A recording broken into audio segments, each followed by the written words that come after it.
like the other poor devils in China, India, and Japan. A great new field for sweatshops to be opened up, so that these new industries which we're creating in Britain today will be destroyed as the old industries were.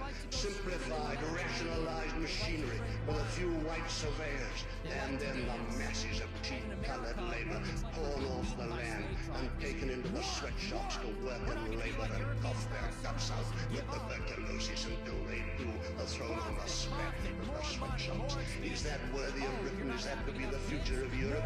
And is this competition to be organized within our European Brotherhood, bringing in these sweat fields in Africa? I believe that we are in these troubles because the principle adopted by our government and all the old parties has been wrong from start to finish.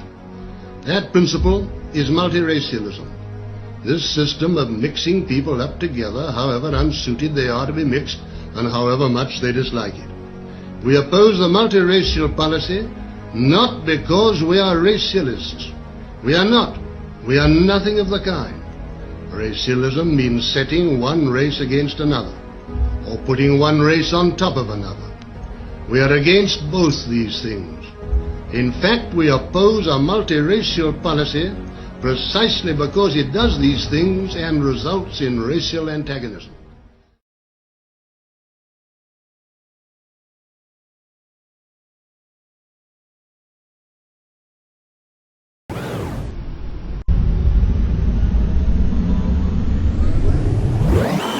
But it's a political strategy that is opposed. If you look at public opinion polls, the vast majority of Americans, including lots and lots of Democrats, want to drastically reduce this immigration issue. And yet, doesn't matter which party gets elected, the border remains open. The West, especially after World War II, you've got this huge boom in the West. You've got the second half of the 20th century. Now we're into the 21st century. That's where all the money is. That's where all the opportunity is. And so just naturally, people want to flood in there. And if you've got relatively lax immigration policies.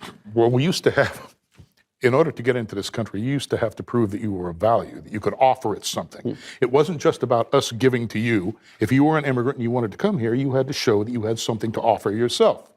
Okay? You had to, learn English. You had to go through Ellis Island or wherever. You had to learn English. You had to learn about the Constitution. You had to buy in to our political. But now it seems you're incentivized to hate America, or to hate Western civilization. That's right. And now who would be doing that? Any real American? Not that I know of. Okay, it's a contradiction in terms. So what's the end game here? I mean, if America... The end game is world domination. They're going global. That's what it's all about. So if we've got this oligarchic group, this self-appointed oligarchic group, that I, in my naivete in freshman year of college, I say, oh, the World Economic Forum, or what, forget even WEF. There are other international organizations, the United Nations, obviously, the European Union, which the Brits have pulled themselves out of. But there are these groups throughout the West that want to erase national borders, essentially. That's correct. And they want to deracinate everybody that lives inside. And yes, erase culture. I say this as the relatively mocha-skinned Southern Italian here. But there is a sense that no, there is no. We don't want to even just look at Europe. We don't want there to be French culture and German culture and British culture. I know, what a tragedy that is. Look at those cultures. They're beautiful. All the most beautiful cultures in the world, and the French. When you or I or Donald Trump, for that matter, use the word globalism, what the liberal establishment says is, that's either they'll say globalism is good and we should have more of it, or they'll say that's a crazy conspiracy theory, there's no such thing as globalism. What? I could point to a lot of international organizations that increasingly try to take power away from national governments. Well, what are intelligence agencies? What are trade secrets? What's intellectual property? They're all conspiracies. Right. Okay? People trying to get ahead by lying by omission or relying directly to other people. The competition, right? That's what it is. You can't get away from conspiracy. It's how the world works. As a matter of fact, it's game theoretically rational. So you're saying not conspiracy theory, you're saying just flat out conspiracy. That's what makes the world go around, I'm afraid. And but of course, the elite themselves realize this. They know that that's how the world works. They just want to distract you. Well, that's I think there's a resurgence of anti-Semitism because at this point in time, Europe has not yet learned how to be multicultural. And I think we're going to be part of the throes of that transformation, which must take place. Europe is not going to be the monolithic societies that they once were in the last century. Jews are going to be at the center of that. It's a huge transformation for Europe to make. They are now going into a multicultural mode, and Jews will be resented because of our leading role. But without that leading role and without that transformation, Europe will... Sir, tell me, who do you send, who are you responsible for, and how much is the largest check you cut? He said, I'm over Jewish Family Services, and I cut a check for $600 million. And I said, is that for like 3 years? And he told me, JJ, get in the game. That's 2 or 3 months, and it's renewable. And I asked him. I get this question or comment a lot, of course, when I talk about this stuff. A lot of the Jews that I've talked to seem to be very pro-immigration, but not to Israel.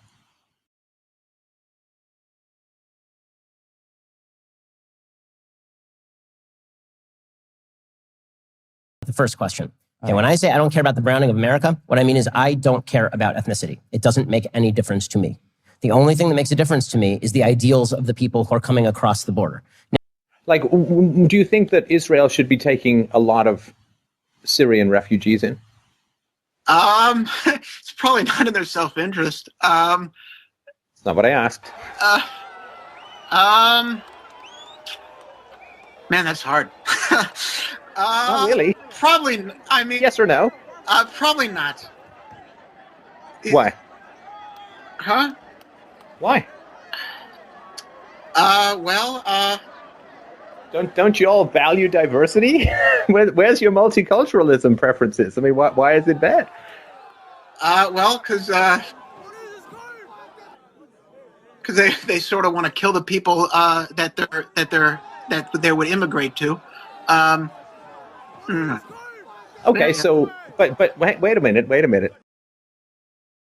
And Jewish donors, they have a lot of explaining to do, a lot of decoupling to do, because Jewish donors have been the #1 funding mechanism of radical, open border, neoliberal. Highest organized a letter signed by over 1,200 rabbis. Can you imagine getting 1,200 rabbis to agree on one thing?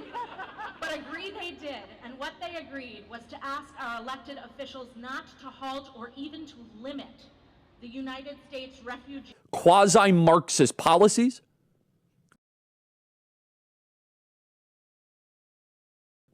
cultural institutions, and nonprofits. This is a beast created by secular Jews. Viendra que quand Édom, l'Europe, la chrétienté sera totalement tombée. Donc je vous pose la question, c'est une bonne nouvelle que l'islam envahisse l'Europe? C'est une excellente nouvelle, ça annonce l'venue de Mashiach. Excellente nouvelle. Vous allez le payer très cher, les Européens. Mais à un point, vous n'avez même pas notion de quoi on parle. Et vous n'aurez pas au fil. And it's not just colleges, it's the nonprofits, it's the movies, Again, my view has been that one of the it's like time for you guys to wake up. Of 20th century Jewish immigration, of Jewish intellectual movements, has been to lessen the power of Europeans in America. And why is that? And because they felt that that power represented a threat to them, and especially in the long run.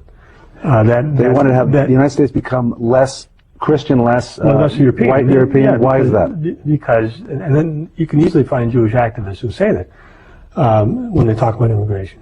But the idea is that if you have a homogeneous European society, you can easily evolve towards Nazism. Mm-hmm. In other words, but if you have a society where each ethnic group has a sort of, only a very, very limited power, then that could never happen. You can never have a coalition of white people. They wanted a multicultural society, which also rationalized Judaism. And in fact, you said that multiculturalist ideology was in fact invented by Jewish intellectuals? Yeah, was it Horace Kallen? What? He's a philosopher. Who's that person? Horace Kallen, K-A-L-L-E-N.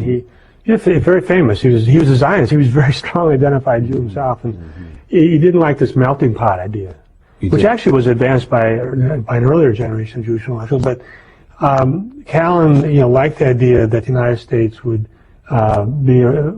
be composed of this groups, you know, of ethnic groups that would sort of stay separate, like Jews have always had. So it makes the United States safer for people to be Jews if there's not a large dominant white majority. Absolutely, because, you know, again, when Jews came to this country, they saw American culture in negative terms, and it looked too much like Nazi Germany. Maybe. Yeah, It was too white. They actually did a survey or something back in the 60s. They talked to Jews. You know, they asked them, would it be possible that it could happen here? And you didn't have to say what it was. It is the Holocaust. In other words, something horrible happened to Jews.